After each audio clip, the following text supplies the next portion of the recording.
দিনের ব্যস্ততা, ট্রাফিক আর গরমের পর সূর্য যখন ডুবে যায় তখন ব্যাংককের কিছু রাস্তা যেন নতুন করে জেগে ওঠে। আর সেই রাতের ব্যাংককের সবথেকে পরিচিত নামগুলোর একটি হলো কাওসান রোড।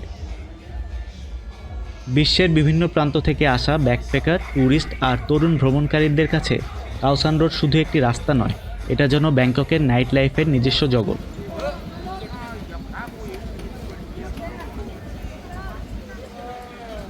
নিয়ন লাইট, রেস্টুরেন্ট, বার, স্ট্রিট ফুডের গন্ধ, নানা দেশের পর্যটক আর রাস্তার দুই পাশে ছোট ছোট দোকান, সব কিছু মিলে এখানে যেন সবসময় একটা উৎসব চলছে। সব থেকে মজার বিষয় হলো এখানে আপনি শুধু দর্শক হয়ে থাকবেন না, কিছুক্ষণ হাঁটলেই এই ব্যস্ততার অংশ হয়ে যাবেন।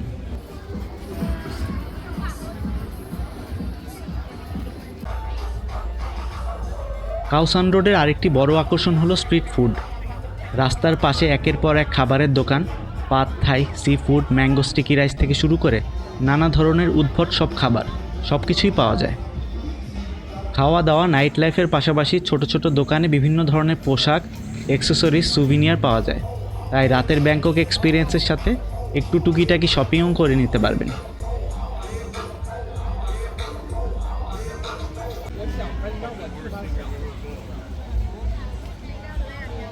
একটা জিনিস এখানে খুব সহজেই চোখে পড়ে, মানুষের বৈচিত্র্য। একই রাস্তায় আপনি পৃথিবীর বিভিন্ন দেশের মানুষ দেখতে পাবেন। কেউ প্রথমবার থাইল্যান্ড এসেছে, কেউ আবার কয়েক সপ্তাহ ধরে ব্যাকপ্যাকিং করছে।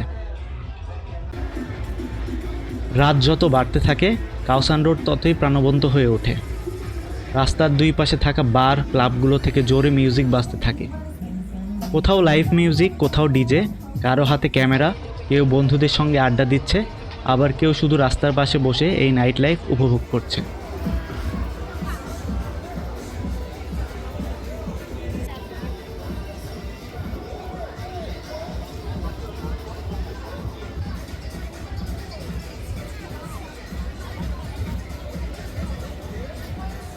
হয়তো এই জায়গা সবার জন্য নয়, কিন্তু একবার নিজের চোখে না দেখলে বোঝা কঠিন একটি রাস্তা কীভাবে পুরো রাতকে এতটা জীবন্ত করে তুলতে পারে। আর এই ব্যাপারটি যদি সত্যিকার অর্থেই অনুভব করতে চান, তাহলে এক সন্ধ্যায় এখানে এসে নিজের মতো করে হেঁটে দেখুন। হয়তো আপনারও এই রাস্তার সঙ্গে নিজের একটা গল্প তৈরি হয়ে যাবে।